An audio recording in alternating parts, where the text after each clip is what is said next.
안녕하십니까. 오늘은 마태복음 4장 18절에서 22절의 말씀으로 어부들을 부르심이라는 제목으로 하나님의 말씀을 나누고자 합니다.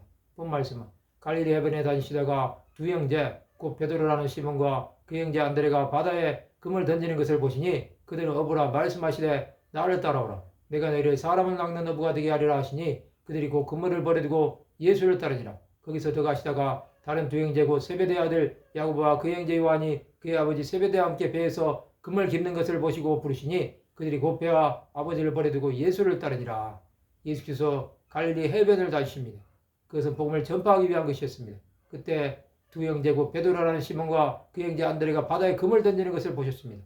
예수께서는 그들에게 나를 따라오라. 내가 너희를 사람을 낚는 어부가 되게 하리라 말씀하셨습니다. 예수께서는 그들을 첫째자로 부르신 것입니다. 그들은 곧 그물을 버려두고 예수를 따른 것입니다. 베드로 안드레는 가족과 재산을 다 버리고 주 예수의 동력자가 된 것입니다. 예수께서는 거기서 더 가시다가 다른 두 형제 세베대 아들 야고보와 그의 형제 요한을 부르셨습니다. 그들도 곧 배와 아버지를 버려두고 예수를 따르게 됩니다. 예수께서는 천국 복음을 전파하시기 위해 제자들을 부르신 것입니다. 베드로 안드레 야고보 요한은 예수 그리스도의 첫 제자들입니다. 이들을 통하여 하나님 나라가 전파된 것입니다. 세례 요한의 제자였던 안드레와 요한은 예수를 따름으로 하나님 나라 전파의 기초를 놓는 데 쓰임을 받은 것입니다.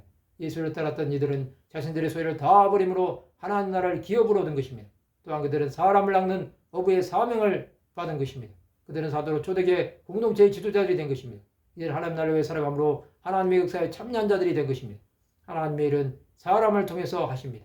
이들은 예수 그리스도의 선택을 받았습니다. 그러나 그들이 예수를 따라오지 않았다고 한다면 아무 일도 일어나지 않았을 것입니다. 이들이 예수를 따를 수 있었던 것은 이스라엘 나라의 회복에 관심이 많았기 때문입니다. 그 당시 이스라엘은 로마의 식민지였습니다. 이들은 메시아가 오심으로 모든 고난이 끝나고 나라가 회복될 것을 생각한 것입니다. 그러나 하나님의 관심은 하나님 나라의 도래였습니다. 이것을 위해 이들을 부르신 것입니다. 우리는 하나님의 부르심 앞에 순종해야 합니다. 그럴 때 하나님의 역사는 계속해서 진행될 것입니다. 이것을 반드시 알고 믿음으로 나가야 합니다. 우리가 이렇게 할 때 하나님의 구원 역사는 이루어질 것입니다.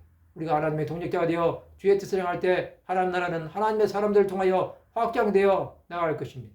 우리는 그것을 끝까지 바라보며 믿음의 길을 가는 자들이 되어야 합니다. 우리 삶의 주인은 하나님이십니다.